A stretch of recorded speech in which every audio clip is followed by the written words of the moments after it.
You're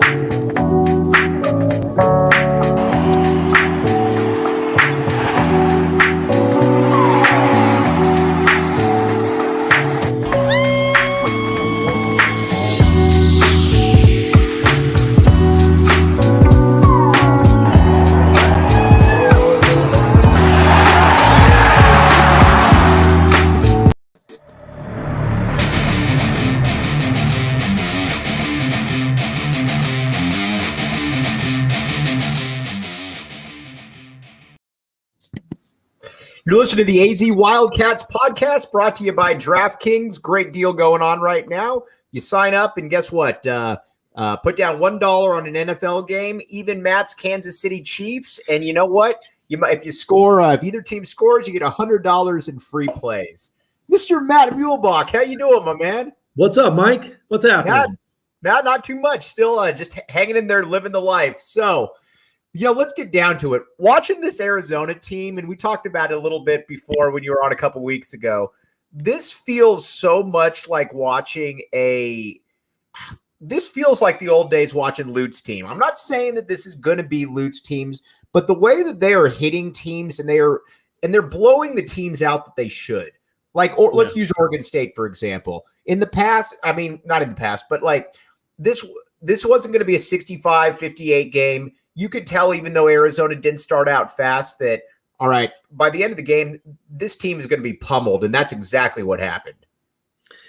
Yeah, I remember doing a game early on, and I was thinking about, comparing them to the old, kind of Lute teams and those teams that were just that swagger and running up and down. And I was hesitating because it felt almost like sacrilege, to do it.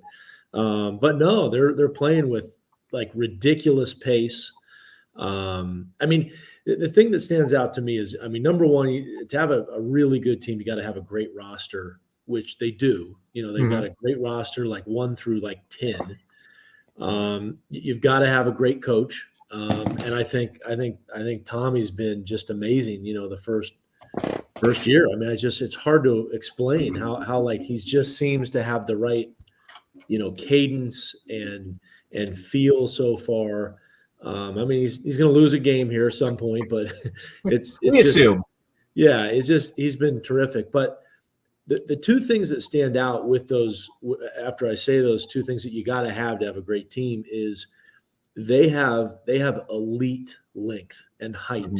Mm-hmm. I think if you look at the KenPom numbers, they go back and forth to number 1 or 2 in terms of the tallest teams in the entire country. And so with that height comes the length, and with that length comes, incredible rim protection and defense and steals and, all those type of things. And so that's what to me, part of the reason people talk about, how great their offense is and they get out and run. Well, a lot of that is their defense, leading to offense and easy buckets. And then I guess the other thing I'd say is, just sort of the magic intangible, if you will, is the chemistry. And, so far so good. And, it's easy to say that when you're winning, of course. Right. It's one thing to say it in the middle of, February or January when you lose a couple games. So we'll see. But all accounts, it's funny because coaches all the culture and chemistry and all those things, they work on it nonstop, 24 hours a day. But part of it is almost like just magic. It happens or it doesn't, right? At the most elite levels. And so far, like I said, I'm not saying this is, the 1980 hockey team or anything yet, but it's just, they have really good chemistry, which is a great sign. Okay, we got a ton of comments to get to from all the people on YouTube right now. Matt, I wanted to ask you a couple questions though before we get to that. And I'm a geek. I watch a lot of college basketball. I watch a lot of U of A basketball. The one thing though, watching around the nation, watching Gonzaga, watching Duke, and again, I need to be careful how I preface this. Every team that I've seen out there, I don't think that Arizona, I'm not saying Arizona would beat them. That's not what I'm saying. But Arizona, from a talent length perspective, I don't know would go into any game at a severe disadvantage against any team in the country, which is just crazy to say for a coach in his first year at a Power 5 program. Yeah, I mean, any program, right? I mean, it is crazy to say, but I agree with you. I mean, I look at, the matchups, they can go toe to toe with anybody. And I think you saw it with Michigan, just how they played, right. Just their physical, the way they were physical played. And actually the game that I thought that really showed it was Wichita State, because there is not probably a team that plays harder and more physical than a team like Wichita State. They play so hard. And I was interested to see how Arizona would match up that, especially early on in the season without a ton of experience. And that was the one thing I was going to say about Arizona. The crazy thing so far is, number one, they don't have a ton of experience. So they're playing like this experienced team. Now, we may talk about this in a minute. They'll go on the road here a couple times coming up in the next 2 weeks. And, that'll give them the experience. They haven't really been battle tested yet as a group, as a whole unit. And then the other thing is they haven't shot it that well. Like for them, I think they can shoot it much better. They're kind of, around 33% on threes. And if they start making threes and have a game where they hit, 12, 13 threes, good Lord, they're going to be tough to beat. Yeah. And to me, that's something too, that you look at two of the guys that haven't shot well. You look at Kerr, Kriisa, you look at Pelle Larsson, and at least from my perspective, Matt, I think these are two guys that I don't worry about it yet, because both of their forms, especially Kerr, his form is pure. His confidence is there. It wouldn't surprise me at all if we have a game where in a month we're talking about, man, Kerr just went 7 of 11 from 3 or something to that effect. Right. So, I know a lot of people are nitpicking on that, but right now I'm not worried about it because the process still looks pure for both those guys in my regard. Yeah, totally agree. And Pella, real quick, I don't have it in front of me, but I think last year he was like third in the conference in 3-point percentage. So 44%. Yeah. Yeah. He, or whatever it was, top 5 or something. He has history to tell you he's going to be able to do it. And Kerr, I'm with you. His rhythm, his the way he shoots it, you watch him in practice. And 3-point shooting is a little bit like a baseball player. You go through, periods where you're going to go, 2 for 18, but then you're going to go through periods where you go, 10 for 16. And so I think you're, like you said, I think that's probably going to happen with him. The thing that's, I don't know if I'd say shocking, but definitely surprising with him is what his assist to turnover ratio numbers are. I didn't see that coming from him, that solid with the ball so far. And just his energy and, wanting to give the ball up. And so I've been really impressed with him as a point guard so far. And, he was, in some respects, from a talent standpoint, the guy that you wouldn't really, that wasn't the first guy people were thinking of this year. You're thinking of Tubelis and Mathurin and Koloko now. But Kriisa has been really, really impressive. Okay, the cool thing about here is we get a bunch of comments and we try to get as much listener interaction as possible. And Nick and Sean have some really good questions for Matt. We're also going to do, because Matt's time is precious, but a little bit of a get to know Matt Muehlebach before we hop off here. But first question here is from Sean Seeley, and he says, Matt, can you elaborate a little on why Coach Olson's practices were so intense? What was a Coach Olson practice like for you, Matt? They were brutal in the beginning of the season. And I guess to answer why, because Coach Olson at his heart was a competitor. He was as much of a competitor as I've ever seen in terms of a coach. And his will to win was off the charts. And so because of that, he pushed us to levels that I remember Kevin O'Neill, our boy KO, our guy. We actually texted pictures of KO to each other last night. How cool is that? That's right. Well, I remember KO telling me in high school, I probably told you this story a couple of times, but telling me, hey, wait till you get to college and you'll see how hard it is that you play. And when I got to U of A practices, it was stunning to me how hard those practices were, how the competitive nature of them. And Luke put us in positions that were competitive all the time. People ask me sometimes, like, what are some of the drills? There was a drill we ran that was like the biggest gut check of anything. We would all line up on the baseline and we would go one-on-one full court.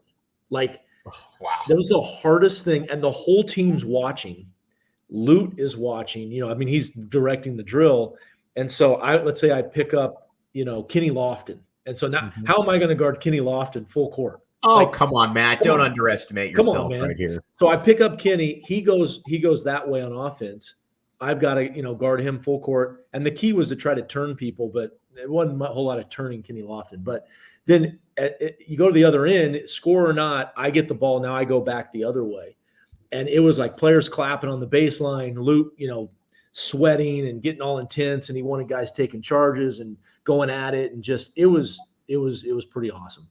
All right. You know what else is pretty awesome is the DraftKings Sportsbook app. Here's the deal. You get on code word PHNX, you throw down $1 for a new customer, and guess what? If you bet on an NFL game and either team scores, a team will score. You get $100 in free plays. If I can do it, Matt Muehlebach could possibly do it. Anybody could do it. It's that simple.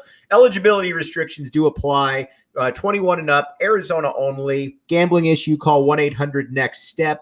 They'll get you taken care of there. I will say, Matt, when I do look at the NFL and I think about the DraftKings Sportsbook app, I do think about your Kansas City Chiefs and the fact that now you guys are a defensive juggernaut instead of an offensive juggernaut. What's going on there? I don't know. They changed identities. How many teams change identities in the NFL mid-season? Never seen it, but it works for you, or it works for them, so might as well. That's right. Matt, all right, Matt, couple questions here. And Nick Howard, and then we're going to get to a comparison, and I wanted to kind of throw off you. Nick Howard says, this is a good one, and I can't believe I've never asked you this. Who is the best college player you played against? Well, I guess two guys. So the first one is probably not a great answer, but in the sense that it was Sean Elliott. Guarding him in practice was the best player I ever played against. I had to guard him a few times. It was just ridiculous, his length and quickness and strength, even though he was kind of skinny, but he was so strong. Mm-hmm. But the best player I ever played against, not on Arizona, I would have to say Gary Payton. That was probably number one. He was actually a lot like Sean in his strength. He wasn't super, thick or huge, but his strength was ridiculous. His length was ridiculous. And the hardest thing for him was not me guarding him as much as him guarding me. Like it was not easy. So I would go with the GP. It always cracks me up because in the post Lou Alcindor era, if you're, every now and then I'll get somebody that will ask me and they'll say, who's the best Pac-10, Pac-12 basketball player post John Wooden? And to me, the answer is easy. It's Sean Elliott, because National Player of the Year, you leave as the all-time conference scoring leader. And I get that after that, Don McClain beat it. And there's no disrespect to Don McClain. He was a great player. Sean, I think, was just a little bit different. Gary Payton, though, is right on those heels, though, when you just look at it from a statistical and from an honor perspective there, Matt. Well, when you look at the history of not just college, but NBA guards, the best NBA guards, point guards, if you rule it out there or narrow it to that. I mean, he's in the conversation. He's definitely top 10, and he's one of the top 10 easy point guards ever. 5. Yeah. I mean, it's like, obviously you got Magic and guys Steph, like Isaiah, guys like that. Isaiah, Jason Kidd, but he's right there. He's right after that. Did you ever think, and I'm going a little off cuff here in the last thing, did you ever think about getting into coaching? I did a few times. I actually, believe it or not, KO was one of the guys I talked to a little bit about it. Mm-hmm. And just for me, it just never was, the timing was never right, or the situation was never right. And I definitely did, but it just, like I said, it just never really like came to be. So. Right. Nick Howard has a quick question, and we'll get back to Hoop. He says, I heard Matt went to law school after his playing days. Does he have any advice for someone wanting to get into law school? Play at Arizona, have Luke walk over and say, hey, can we get Matt in? No, just I think you got to go to class, man. I just learned right away when I went to college, like if you go to class, you can get pretty good grades. Yeah. And, we were lucky too. My first year, we had tutors. We were mandatory tutors from the basketball team. So tutors to me were awesome. They would, make me study. They kept me accountable. And then my grades started dipping as the later I got in my college years. Right. Yeah. I was the same way. I always, I got a 4.0 pretty much across the board, mainly because I just went to class. And and again, I'm not a lawyer. I don't have Matt's background, but my only advice is this: teachers generally don't want to flunk somebody that doesn't try hard. It's just generally not in their nature. Matt, all right, moving back to this team. And I remember I messaged you after, I think it was the second game of the season. And I said, I know it's early. I said, but this team feels like a top 25 team. And you responded back and you said, yeah, they're legit.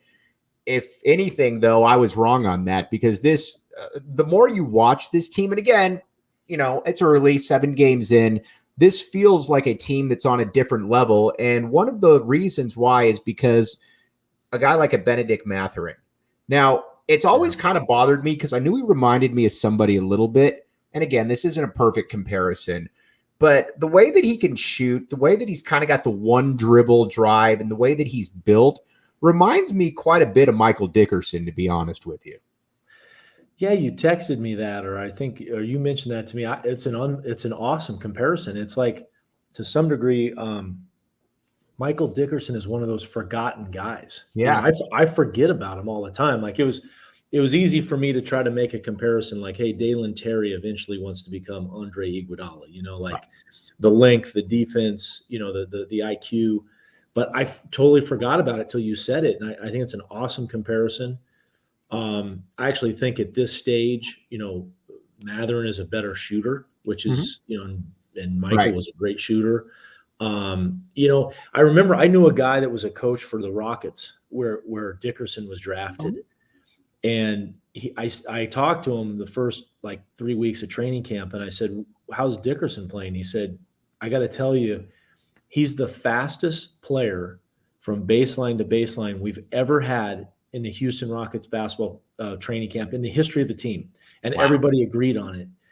And that's kind of Mathurin, that's the speed and the explosiveness. And talking to a buddy here in my office today, actually, we were saying, have you ever seen a player in a game that I'm talking about the Oregon State game with Mathurin have 3 dunks that all 3 of them were potentially worthy of like dunk of the year? You know, like not just one. I mean, the behind the back, the one in the middle, the alley-oop. They were all, you could put all 3 of them and say, okay, these are all candidates for dunk of the year. And that was Dickerson too, right? He had that amazing explosiveness is what came to mind. It's funny. I was going up with a list of my top 5 players at each position, kind of from the Lloyd Olson era on. And again, that's because I'm a dork. And you know, it's weird. I had Sean at number 1, obviously, in the small forward. I had Chris Mills at 2. Actually, I had Matt Muehlebach at 2. I'm just kidding. I had Chris Mills at 2, and then I'm thinking around. I'm like, I had Mike D at 3. I mean, he was that kind of cat. So you know, it's a compliment at the highest level. I'm not saying that he'll reach that, but there's some abilities right there. You know what's crazy is I've said this before on the air. Is, you know, Arizona is known as point guard U, right? Or especially in the 90s was known as that because just for the string of whatever it was, 15 years it had these amazing point guards. But when I look through it, it's kind of in some ways small forward U. Yeah. And you start with Sean, and you just mentioned it, but you go, you know, Sean and Mills and Dickerson and Richard Jefferson and, you know, Iguodala, and you just kind of go on and on and on. It never stops. And I think that's what's so amazing about it. And, you know, even at some of the other positions too, think about it just at the shooting guard position. You know, we don't even really talk about that. Khalid Reeves and Gilbert Arenas were the 2 most natural scorers I've ever seen here. Especially Khalid's a guy too that, in my opinion, he's probably the best shooting guard in school history. Just, you know, he was a little bit before his time in a way. In that I think if he had come around 15 years later, I think he might have had a different type of NBA career. But you just so many guys, Salim Stoudemire. I mean, Arizona fans have really had an abundance of riches when you think about it. And so much of it was just condensed into about a 15-year period where at least people like myself growing up, I just thought that's the way it was. Yeah. And, you know, you realize after a while that's not really the case. Yeah. So let's get to a couple questions before we let you go, Matt. I got let's see here. We got Travis Strauss just asked, he said, what order would you currently put Arizona, UCLA, and USC, Matt? That's a good question. I think I would have to say you got to put UCLA first just because they've earned it. And and you got to knock them off before anybody says they're better than them. I think USC and Arizona can play toe-to-toe with them, but I'd put them one. I'd put Arizona two. I mean, their wins have been so impressive. I'm not taking anything away from SC, by the way. They're really good. But I'd put UCLA, Arizona, USC 1, 2, 3. Okay, and Sean Seeley said, and this is kind of a question too that he says, who did you hate playing against the most, and why was it UCLA?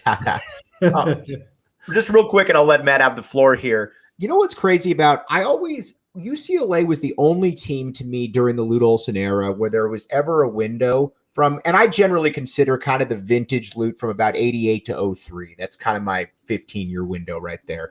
Yeah. There was only the real time, Matt, where it felt like there was about maybe 2 to 3 year window where another team had more talent. It was when kind of that mid-90s UCLA where you had Ed O'Bannon, Charles O'Bannon, Tyus Edney, Toby Bailey, Jelani McCoy across the board. That was really the only time that I felt that, you know what, Arizona's going into this with maybe a little bit of a talent disparity. But what was crazy about it, Matt, is that Arizona in that time frame went to a Final Four in 94 and won a national championship. So right UCLA, to me, that was always the one for you. And you obviously were there. Jim Herrick was there at the beginning. What was that team, and was that team UCLA? Well, I did a podcast actually with Don McLean a couple of years ago, and we talked a lot about, what that era was like. And I always laugh. Well, it's not that funny, but in 91, when I was a senior, and then I think in 92, like there were probably in the starting lineup, and I think in 91, my senior year, every single person played in the NBA except me. 10 guys, not our lineup, just UCLA and Arizona. Right. So 9 out of 10 played in the NBA. I think the following year, 10 out of 10 played in the NBA. When you think about that, it's hard to even get your mind around it. But I mean, to the question's point, I hated UCLA, but I loved it. Like those were the 2 best games of the year. As a kid, like the magic of Poly, going into Poly Pavilion, I always said this, like no one else just hangs national title banners. Like I laugh, you go into people's, gyms and they have, we won the conference tournament or we won this or that. They literally just hang national championship banners. I mean, that's what it's like. And just being there in that arena, I remember seeing John Wooden, when I was playing, talking to Lute before games, the connection to that history and so forth. And, like I'm really good friends with him now, but Don McLean, McLean he was famous. One time he threw the ball at Brian Williams when he took a charge. I think he pulled he went down to pull Judd Bushler up, when he fell on the ground. And then, pulled that thing. And Don was the worst, but he was the best, and I always give Don credit. I think Don had the year after I graduated, they broke the streak, in Kale. Derek Martin. That was the greatest game ever by an opponent of Arizona in McHale Center. I think it was the greatest all time. And the great thing about Don McLean too, and I always tell people this, he had a little bit of that West Coast Christian Laettner vibe. He did. That's a great analogy there. Yeah. You feel free to steal it next time you talk to him. But he was so good. It didn't feel like it should quite work the way it did. And he also let you know about it too, which was just awesome. He was really, if you think about it, he didn't shoot a lot of threes or very many at all. I don't recall, but he was really kind of the earliest or one of the best stretch fours. And he could score every way, but he would come off those screens coming from down low and shoot the 17-footer. And he was an amazing free throw shooter. He got fouled a ton, but he was that stretch four that now, just think of how good Don McLean would be in today's game. Oh, he would, at the very minimum, he would carve out a 15-year career scoring 14 points a game, just standing in the corner. Because he would just expand his range. And then, all right, Matt, one last thing. What's really exciting, though, to me as well is that it seems that, and I always tell, or this isn't a secret, it's kind of like with USC football in the Pac-12 or Pac-10, Pac-12, that if USC, in order to really get the eyeballs of the East Coast, USC needs to matter. And it's the same way for me with UCLA and Arizona basketball. And I look at what Tommy Lloyd's doing right now, and I look at what Mick Cronin's doing, And this, to me, seems to be the most stable going forward that you could have had two programs since maybe, or you could argue maybe the mid 90s. I mean, just, extrapolating out 10, 12 years, something like that. That's a great observation. And when I have studio next time in San Francisco, I'm totally stealing that and I'm using that like I just came up with it.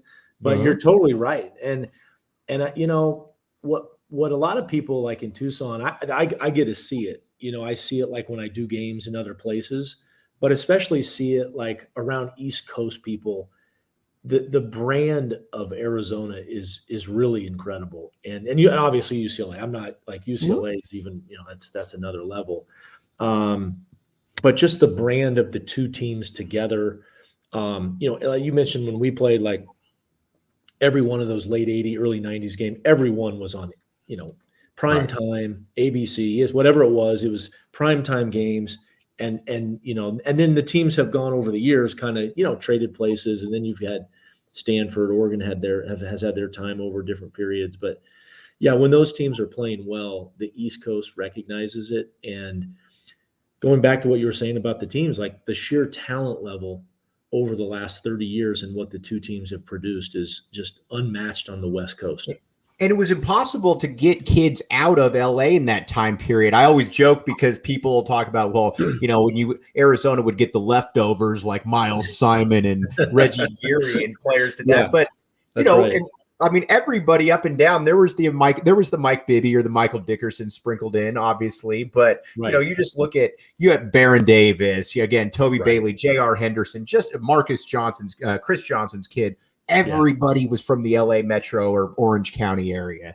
Well, and that was what was so cool was a lot of the guys on Arizona were being recruited by both. I remember Derek Martin. Derek Martin went on his visit one Saturday to UCLA. The next Saturday he was in Arizona. Right. A lot of those guys were having both visits. They were LA kids.